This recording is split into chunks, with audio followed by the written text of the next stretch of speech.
Ozanzambe, Mobikisi,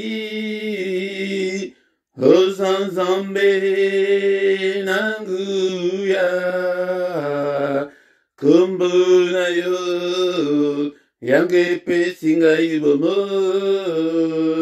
Ozanzambe, Nanguya, Ozanzambe, Ozanzambe,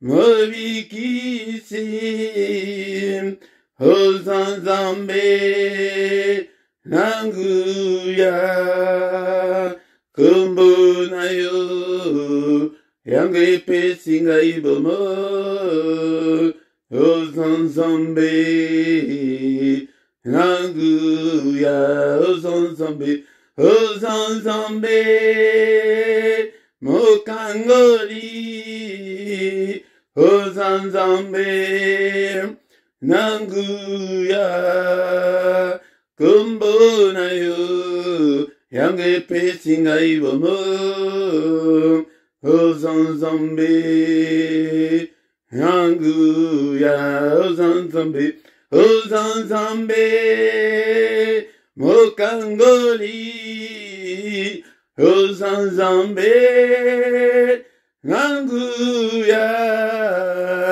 Kumbunayo, Yangepe Singaibamo, Ozanzambe, Nanguya, Ozanzambe, Ozanzambe, Mobikisi, Ozanzambe, Nanguya, Kumbunayo, Yangepe Singaibamo,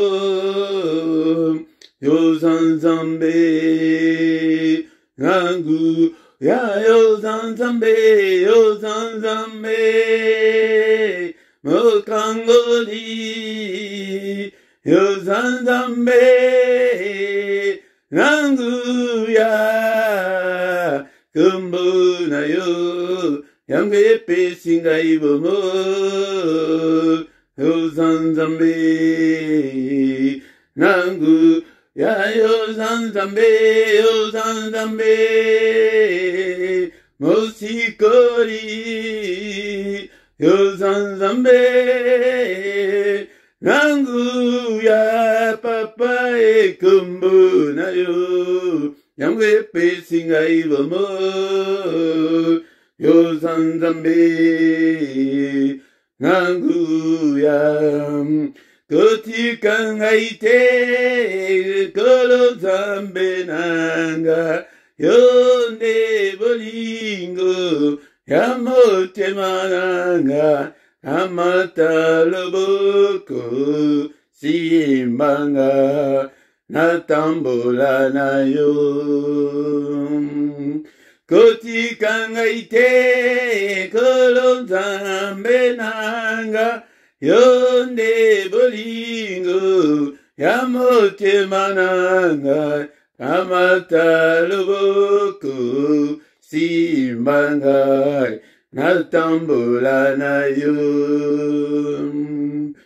Kotikangaite, Kolozambe Nanga, Yonde Bolingo, Yamotemananga, Amata Loboko, Simbanga, Natambola Nayo. Ozanzambe, Mobikisi, Ozanzambe, Nanguya, Kumbunayo, Yangepe Singaibamo, Ozanzambe, Nanguya, Ozanzambe, Ozanzambe, Mosikori, Ozanzambe, Nanguya, Kumbunayo, Yangepe Singaibamo, Ozanzambe, Nanguya.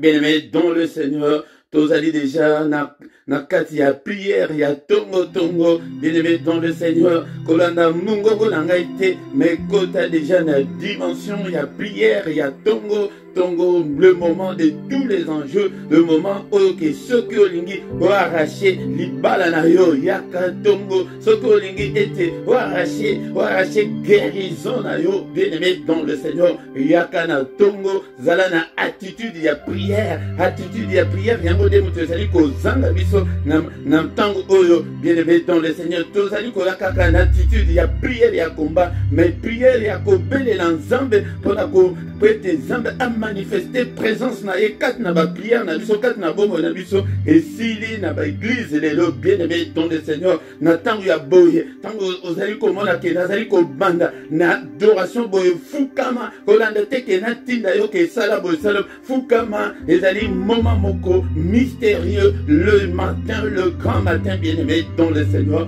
ezali tango moko ok, la porte du ciel est ouverte et nzambe aye côté ma et la biso, bien-aimé dans le Seigneur, et les mystères moko, ok, ce que au côté d'un mystère, bien-aimé dans le Seigneur, tu iras plus loin. Serviteur de Dieu, homme de Dieu, botika, koluka ete, omona kaka église tombona, omona, mais yaka liboso na nzambe, yaka tongo tongo, omona mystère, okota, ofukama, liboso na nzambe, bien-aimé dans le Seigneur. Dispose ton temps le matin, dispose ton temps le matin, bien-aimé dans le Seigneur, pour être devant ce Dieu. Alléluia. Na tongo la lelo, ezali na micro, na wabino, Moté Philippe, ngode na na tongo la lelo, était tout solo là, était tout adoré nzambe, na tongo la lelo, ezali très important, était pour tongo la lelo, ezali tongo ya adoration, ezali tongo ya action de grâce, liboso na nzambe, bien-aimé dans le Seigneur, ngode bengape ndeko mususu, bien-aimé dans le Seigneur, tikete oyeba ko s'abonner ceux qui nano s'abonner et ceux qui peut oyebi ko s'abonner le kolanga ituna, mususu peut na zozo bitune bele kasi abonnement wana tokofuta combien abonnement ezali gratuit et kokuta yo 0 centime okofuta eloko te, mais ezali contribution pona musala oyo musala na nzambe ekende liboso yango de bien-aimé dans le Seigneur, ezali très important toyeba yango, bien-aimé dans le Seigneur, avant tozonga na adoration pete tongo lelo ezali tongo ya action de grâce, bien-aimé dans le Seigneur, esengeli topesa nzambe lokumu ntango ozali kolamuka ozoluka ba million, ozoluka libala, ozoluka obota, ozoluka soki nini yango, bien-aimé dans le Seigneur, c'est parce que ozana pema, mais soki pema wana ye mukolo pema alobi ke ali botola yo yango okokinde koluka sur délivrance wapi yango ntango ozali kolamuka tongo ezali ke to reconnaître monene na nzambe, ezali moment moko oyoki tokumisa nzambe topesa lokumu ete abongi na yango to adore ye tofukama, bien-aimé dans le Seigneur, ezali moment moko ke tu t'agenouilles, tu te prosternes devant celui qui a fait le ciel, la terre et les sources d'eau, bien-aimé dans le Seigneur, tango de tokotanga mukana na nzambe na mukanda ya Apocalypse, alléluia, na tongo la lelo tozali kotanga maloba na nzambe na mukanda ya Apocalypse chapitre 4, tokobanda verset 9, alléluia, bien-aimé dans le Seigneur. Apocalypse chapitre 4. Est-ce que vous avez la Bible na yo na tongo de alelo boy? Tango zoya, place aux aliwana ko bondela. Bien-aimé, vous avez la Bible na yo, mon principe est très important. Quand les êtres vivants rendent gloire et honneur et action de grâce à celui qui est assis sur le trône, à celui qui vit au siècle des siècles. Apocalypse chapitre 4, na bandina verset 9. C'est quoi dans verset 10? Le 24 vieillards se prosternent devant celui qui est assis sur le trône et adorent celui qui vit au siècle des siècles.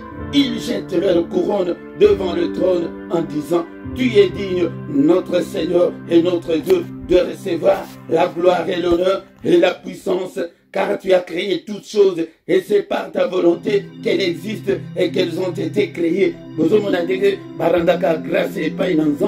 Ozali ko reconnaître oye azali, ozali ko reconnaître oye azali, ozali ko reconnaître bakombo na ye nyonso azali nzambe ya ndenge nini pona yo, bien-aimé dans le Seigneur, na likolo ba 4 êtres vivants, bien-aimés dans le Seigneur, ils rendent gloire et honneur et action de grâce à celui qui est assis sur le trône. Celui qui est assis sur le trône, c'est Dieu, bien-aimé dans le Seigneur, et à celui qui vit au siècle des siècles. Alléluia.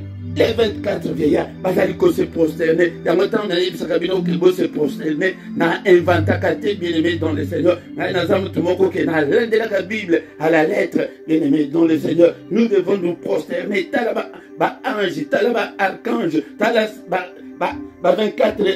24 vieillards, l'icolo n'enge basaliko sala, 4 êtres vivants, n'enge basaliko sala. Pourquoi pas nous, bien-aimés dans le Seigneur, nous devons aussi le faire. C'est pourquoi nous devons le faire tous les jours, le matin, au Lamouki, bien-aimé dans le Seigneur, cause la tête que nous cause un million, maintenant, pour la souffle de vie d'abord, souffle de vie aux Anamouana, et tu olinga aux Alake, au Sokoma Mikua, Bandakala, au Sokoma Mikua, Bandakala, Babison Soussawa, nous sommes nés parmi les lions et des loups ravisseurs, bien-aimés dans le Seigneur, mais le Seigneur n'a pas permis qu'il nous déchire. Nous sommes encore vivants, c'est pourquoi soyons reconnaissants envers ces dieux. Alléluia, manifestons notre gratitude envers ces dieux, bien-aimés dans le Seigneur ce matin. Tu es dit notre Seigneur et notre Dieu. Et reconnais que Zambé Al-Azala, Seigneur Nayo, Seigneur Elinkoloba, Yende Azwa, volant ya vie Nayo, Yende Azwa Yango, Azwa, volant ya vie Nayo, Yende a conduire Yo, Yende ko conduire une sous tes vie Nayo, bien aimé dans le Seigneur. C'est ça être Seigneur. Yango tango ozali ko se conduire Yomoko, Yango de Ozomona ke, Ozo Tuta, Mutuka ya vie Nayo, et c'est Panzana, de Kolanga, Yango de Tikela volant, Nankolo. Dit qu'elle est volant, bien-aimé dans le Seigneur. Il y a qu'on conduire, bien-aimé dans le Seigneur. Il y a qu'on conduire, il y a Seigneur et notre Dieu. Il faut tout reconnaître qu'il est notre Dieu. Il est notre Dieu. C'est lui qui nous a créés. Tout Salema et pas Inaïe, bien-aimé dans le Seigneur. Bango peut reconnaître qu'il est digne de recevoir la gloire, l'honneur et la puissance. Car tu as créé toutes choses, Seigneur. Et c'est par ta volonté qu'elles existent et qu'elles ont été créées. Nous allons et Salema na volonté na ye. Bien-aimé dans le Seigneur. Tant que vous allez ce que vous avez attitude, année, tu vas voir la gloire de Dieu dans ta vie. Tu vas voir la main de Dieu dans ta vie. Est-ce que nous beaucoup d'ensemble bien-aimé dans le Seigneur. Yangode et l'Otokosala, Natongola Lelo, Namukanda, il y a 1 Thessaloniciens, chapitre 5, verset 18, et le béni bien-aimé dans le Seigneur. Tozali Kotangango, afin qu'il aime ma biso, les sous na libondeli, Natongola Lelo, 1 Thessaloniciens, chapitre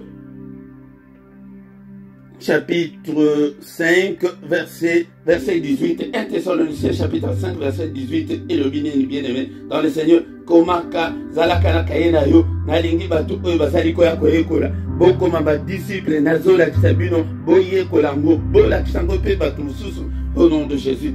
Rendez grâce en toutes choses, car c'est à votre égard la volonté de Dieu en Jésus-Christ. Bien-aimé dans le Seigneur, il lui est le but que tout rendre grâce. Tout rendre grâce et pas une ensemble que Zambé na commission peut être aux animaux, na commission peut être na zana bomo, na zo commission peut être na zana place à coller, aux commission Zambé na oignon sur asalika na bomo na yo, na europé asali na nuté, bien-aimé dans le Seigneur. Même si tout ne semble pas marcher, il faut toujours rendre grâce à Dieu. Prêter Bible et le dit que à notre égard, c'est ça la volonté de Dieu. Zamba azolinga que tout rendre grâce et pas inaye de konanga. Bien-aimé dans le Seigneur. Quand ce que vous allez rendre grâce et pas inaza, tu vas voir la main de Dieu. Bien-aimé dans le Seigneur.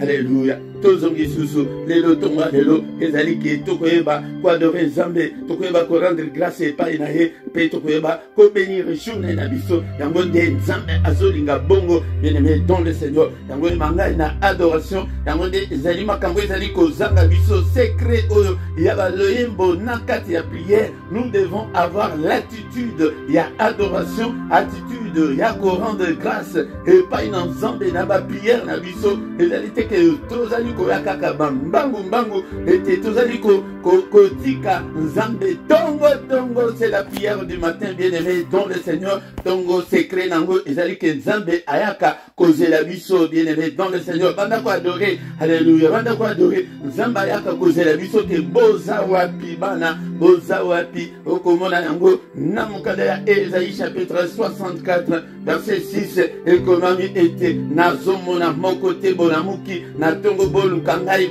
bobelela kombo na ngai nazomona moko te. Est-ce que kobukuki kobanda kobelela kombo na yete na tongo na lelo tozali ko adorer, bien-aimé dans le Seigneur. Même pendant la journée yango nzambe ami bomba maka bomba maka, bien-aimé dans le Seigneur. Yango les restes de la journée tobandi koluka ye, mais pourquoi pas koya mutu wana ozoluka na tongo ye wana azali wana azozela yo olali pongi. Bien-aimé dans le Seigneur. Alléluia. Chaque samedi, chaque dimanche, 5h30, tozali wana de 5h30 à 6h, tozali wana pour adorer Nzambe.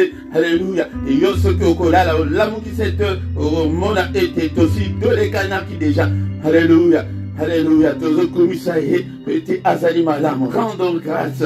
Seigneur, je te bénis. Nalingi nazala mutu moko nasina koma nikuwa bandakala. Alléluia. Na botani, na libota. Là où il y a des loups ravisseurs, Seigneur, tu n'as pas permis qu'ils puissent me ronger, me déchirer. Alléluia. Mais Seigneur, n'a pas mbolio. Tinambula wana oyo komi ndeko na nga komisa nzambe ba oyo bobotame na bango libu moko botanga na bango kelasi bokola na bango basi bakufa. Alléluia. Oyo atan ususu oyo bota yo azalaka susu vivante tan ususu mwana oyo bota azali susu vivante mais yo zali vivant komisa ye na tongo la lelo bango action de grâce wana komisa nzambe na nyonso. Alléluia. Que tu as même un toit, même si tu es en difficulté, commissaire, le Bible et le Bible que volonté n'a ezali été, ton commissaire, même si tout ne semble pas marcher, il y a une volonté ensemble, il y a une biso tozoli kokende kolukaka volonté et ma délivrance, mais ensemble azana possibilité, biso de to rendre grâce et pas na ye, tout adorer. Alléluia, bien-aimé dans le Seigneur. Est-ce que tu es là? Est-ce que tu es là ce matin pour adorer ce Dieu qui nous donne encore le souffle de vie ce matin, qui nous donne encore un jour de plus ce matin? Un jour de plus, bien-aimé dans le Seigneur. Un jour de plus. Alléluia. Est-ce que tu es là? Est-ce que tu es là, bien-aimé dans le Seigneur, pour adorer ce Dieu? Alléluia. Tokotike la karaba ange va adorer Zambete. Biso peto tokumisaye. Il est écrit que ezali ba kufite batu bakoki ko adorer Nzambe. Ezali biso batu ya bomo nde tokoki ko kumisaye. Kumisaye na tombe la lelo. Eleve kombo na ye. Alléluia. Bien-aimé dans le Seigneur. Bible et le Bible. Quand les êtres vivants rendent gloire et honneur et action de grâce à celui qui est assis sur le trône, à celui qui vit au siècle des siècles. Mais le 24 vieillard et se prosterne. Est-ce que tu ne peux pas te prosterner devant celui qui vit au siècle des siècles? Prosterne-toi, agenouille-toi ce matin, bien-aimé dans le Seigneur. C'est ça rendre grâce à Dieu. C'est ça adorer Dieu. Alléluia. Ce que vous salez l'amour, tango nyonso salé l'amour, namotema na yo penza. Alléluia. Kozala précédé. Yango de tango zali ko bondela, pesa motema na yo mobimba. Et pas inensemble. Il se prosterne devant celui qui est assis sur le trône et adore celui qui vit au siècle des siècles. Et il jette l'air couronne devant le trône. J'allais que j'étais va trône à bango, j'étais orgueil wana, j'étais pongi wana, bwaka yango, alléluia, bwaka maladi wana, liboson ensemble, bwaka ba difficulté wana, yango de azali wana na tongo, ezali ke azali wana, na ba moyo wana tongo tozoluka ye, asa bomba maki, yango de na Jérémie chapitre 23, verset 13, il dit que cherchez-moi de tout votre cœur, mais le matin, lui est déjà là, il nous attend, mais yozo lala, n'a pas problème, kili ozanango, yozo lala, bien-aimé dans le Seigneur, kolala te, ramukana tongo, et le Seigneur est là, kakananda kuna yoana, yo kansiki azaka na lola, azana lola te, mais azaka ka place yoana ozaliwana, toki kaka, ozi kaka titu, ofukami, azawana, obandako lakisa, baposa na yo, bapasi na yo, obandako lakisa ngo, action de grâce, alléluia, bien-aimé dans le Seigneur, yango de zo mona na église, bakomi ko profiter, oh, ne bon action de grâce, et pas dans Nzambe, au fond de na yo, ya action de grâce, ce qui olingi pe opesa, pesa ngo na motema na yo mobimba, pesa yango na volonté na yo, ndenge motema na yo etindi yo, alléluia, bien-aimé dans le Seigneur, alléluia. Alléluia, bien-aimé dans le Seigneur. Ils adorent celui qui vit au siècle des siècles. Yokandine Bazoluba, Baloli, que tu es digne, notre Seigneur et notre Dieu, de recevoir la gloire, l'honneur et la puissance. Tu as créé toutes choses et c'est par ta volonté qu'elles existent et elles ont été créées. Il a créé le ciel, il a créé les choses visibles et les choses invisibles. David était appelé l'homme selon mon cœur par Dieu. C'est parce qu'il savait quel mot utiliser pour toucher le cœur de Dieu. Alléluia. C'est toi mon créateur. C'est toi, Azoloba, Psaume chapitre 10 et 18, que je t'aime, oh mon Dieu. Je t'aime. Tu es mon rédempteur. Tu es ma forteresse. Tu es tout pour moi. Et tu es ma haute retraite. Tu es le rocher qui me sert d'asile. Alléluia. Ozua, Psaume chapitre 18, verset 2. Okomona makambu. David, il est faible dans ses paroles. Ce que faible,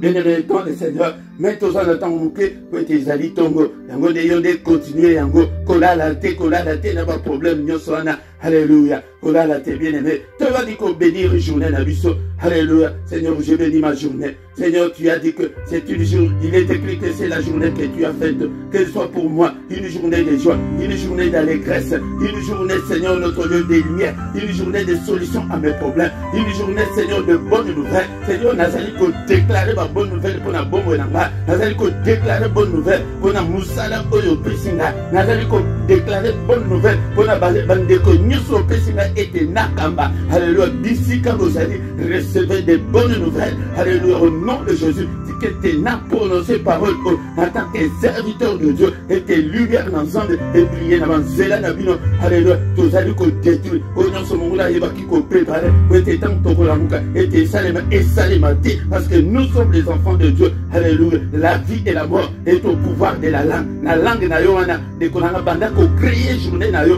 banda qu'on luka journée na yo, et qu'on a l'endégénie, alléluia. Na pambolio papa, na kunsio, et le mot là-bas na yo, na tombo la vélo, papa, tu que tes journées, oh papa, et à la journée ya kimia, et à la journée, Seigneur, ya lumière, et à la journée ya moko la moko, à mon ayo, et à la journée ya moko la moko, à sa solution, y'a pas problème na ye.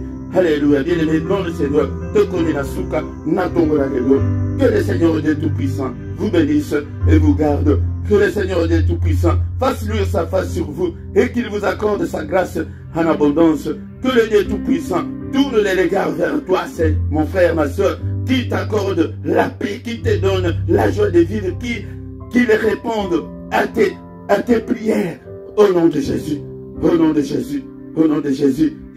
Que la main de Dieu te touche ce matin. Zalaki triste. Alléluia. Sengo ya molimo elatayo. Alléluia. Zanga kimia. Doit kimia nankolo. Yo zalaki na problème. Que la main de mon Dieu te touche. Yo zalaki maladie. Bika na maladie wana. Na kombo na Yesu. Amen, amen, amen, amen. Bien aimé. Azali ko sangisa biso. Pour vivre une vie meilleure. Vie na biso et sengeli échanger. Yango bien aimé dans le Seigneur. Tant que vous allez aussi s'abonner 1 ou 2 minutes, c'est là nous va communiquer nabiso et zali été va coordonner nyonso nabiso et zali na se awa ce que vous en pour ça adresse nabiso ba numéro de téléphone nyonso et zali na se et zala panda lisungi de konanga ese bo sunga musala oyo était ekende liboso on a lisungi la coordonnée pe et zali na se wana la numéro ya compte et zali osunga était mais lisungi eko utana likolote nzamba kofunga likolote akotinda ngona na bakorbote mais akotinda ngona zela na yo tango yo kosunga musala na ye yo pe okopambolama ezali malamu mingi to sunga musala na nzambe bo s'abonner soki nano s'abonner te soki ezali mbala na ya liboso ya tango ye o s'abonner nano ete obanda kozwa nyonso oyo tozali kotia en ligne na téléphone na yo ou bien na ordinateur na yo na rubrique ya se wana ya ba commentaire sala pe commentaire benga pe ba de comme susu donc tozali ko banda émission banda ko like yango ekozala malamu. Chaque samedi et dimanche, prière ya tongo, bien culte ya tongo, ezali kobanda na 5h30 tina 6h, heure ya Bruxelles, yango nde tozanga te, oya kokota pe na mystère ya tongo. Nous colonions sur la mercredi, bien-aimés dans le Seigneur, chaque mercredi,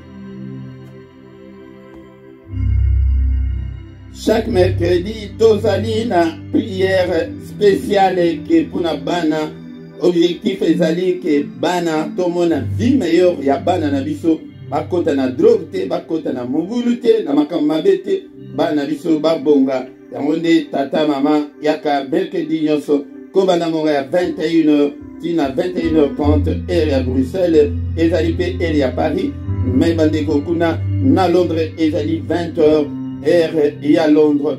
Yango nde toya kobondela. Mais dernier mercredi ya mois nyonso tokobanda ko gêner pona bana oya oko gêner pona bana na yo, okobanda ko gêner. Mais résultat tokomona ngo tina ba génération ekoya ete toye totie ba fondement pesa malamu ndeko na ngai. Amen.